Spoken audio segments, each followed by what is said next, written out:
அந்த சிந்து நதிநீர் ஒப்பந்தம்ன்றது எதற்காக போடப்பட்டது சார்? இப்போ வந்து அதை ரத்து செய்வதன் மூலமாக என்ன பின்விளைவுகள் வந்து ஏற்படும் பாகிஸ்தான்? இந்தியா சுதந்திரம் பெற்றதுக்கு பிறகு இந்த இரண்டு நாடுகளும் இந்தியா பாகிஸ்தான் ரெண்டும் வந்து பிளவடையுது. அந்த பிளவடையுங்கிற தருவாயில் வந்து நிறைய வளங்கள் இந்தியாவில் இருக்குது, அதே மாதிரி வளங்கள் பாகிஸ்தான்லேயும் இருக்குது. முக்கிய வளம் என்னன்னு பார்த்திங்கன்னா, திபெத்தில் ஆரம்பித்து அப்படியே இந்தியா வழியாக நேரடியாக வந்து பாகிஸ்தானுக்கு போய் பாகிஸ்தான்லேருந்து கடலுக்கு வடிகிற வந்து இந்த நீர் தான். இதில் 5 நதிகள் இருக்குது.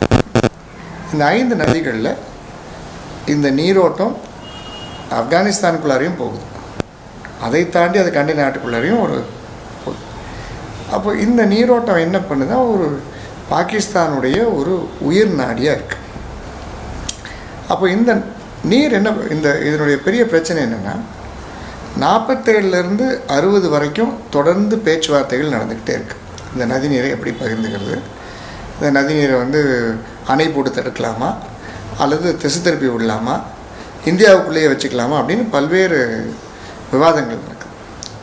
இதுக்கு மத்தியில் தான் 1960 இந்த சிந்து நதிநீர் திட்டம் அப்படிங்கிறத ரெண்டு நாடுகளும் ஒத்துக்கிட்டு ஒரு இந்த ஒப்பந்தத்துக்கு அடிப்படையாக அதை நிர்மாணிக்கிறதுக்கு ஒரு குழுன்னு போடுறாங்க. அப்போ இதில் வந்து என்ன சொல்கிறாங்க அப்படின்னா, இந்த 2 நாடுகளும் ஒத்துக்கிட்டு இதுக்கு மத்தியஸ்தம் பண்ணக்கூடிய வேர்ல்டு பேங்க்கினுடைய தலைமையில் ஒரு சில சட்டத்திட்டங்களை ஏற்றுறாங்க. அந்த சட்டத்திட்டங்கள் என்ன சொல்கிறாங்கன்னா, இந்த நதிநீர் ஏதாவது பிரச்சனைன்னு வரும்பொழுது அதை 2 நாடுகளுமே பேசி தீர்த்துக்கணும், அல்லது 3வது நடுநபரை வைத்து இந்த பிரச்சனைகளை தீர்த்துக்கணும்னு சொல்கிறாங்க.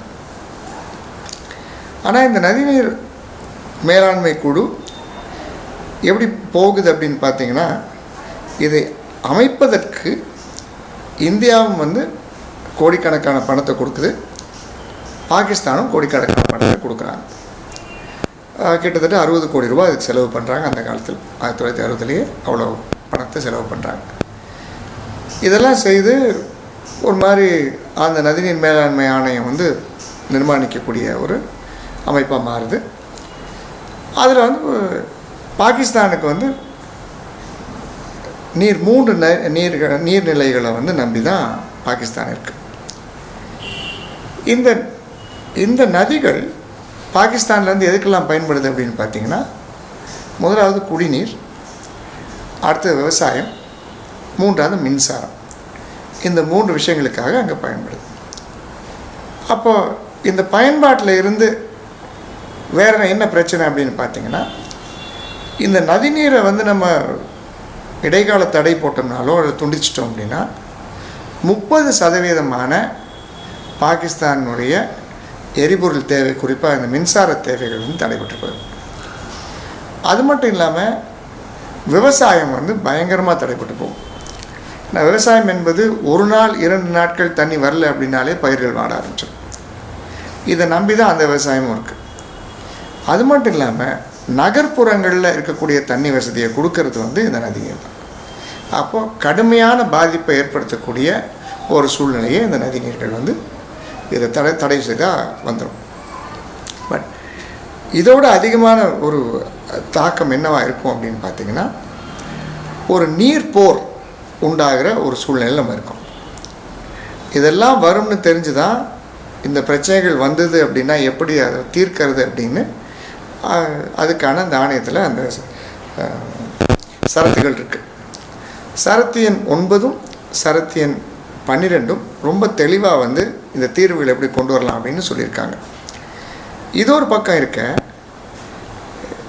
இந்த உறவுகள் இந்தியாவுக்கும் பாகிஸ்தானுக்கான உறவுகள் ரொம்ப மோசமான நிலையிலையும் தாக்குதல்கள் நடந்து கொண்டிருக்கும் போதும் இந்தியா பெருந்தன்மையாக அதை தொடலை அப்படின்னு சொல்லி அந்த ஒப்பந்தத்தில் இருந்தது. இதனுடைய விளைவுகள் எப்படி இருக்கும்னா, இந்த ஒப்பந்தத்திலேருந்து பின்வாங்கிறதா இருந்துச்சுன்னா பாகிஸ்தானுக்கு எப்படி வந்து நீர் இல்லாத ஒரு பெரிய பிரச்சனைகளை கொண்டு போய் கொடுப்போமோ, அதே மாதிரி இந்தியாவுக்கு ஒரு அன்ரிலையபிள் பார்ட்னர் அப்படிங்கிற பேரும் வர்றதுக்கு வாய்ப்பு இருக்குது. அப்போ மற்ற நாடுகளோட நீங்கள் ஒப்பந்தம் போட்டிங்கனாலும் இந்த மாதிரி பண்ணும்பொழுது நீங்கள் இந்த ஒப்பந்தத்தை பின்வாங்கிடுவீங்க அப்படிங்கிறது யோசிக்க வேண்டியிருக்கு. இப்போ இந்த ஒரு சூழ்நிலையிலாம் அடுத்த நகர்வுகளை ரொம்ப யோசித்து செய்ய வேண்டிய ஒரு நிலைமையில் இந்தியா இருக்குது. பிளே ஸ்டோர் மற்றும் ஆப் ஸ்டோரில் இருந்து பாலிமர் செயலியை QR கோடு மூலம் பதிவிறக்கம் செய்யுங்கள். செய்திகளை உடனுக்குடன் பெறுங்கள்.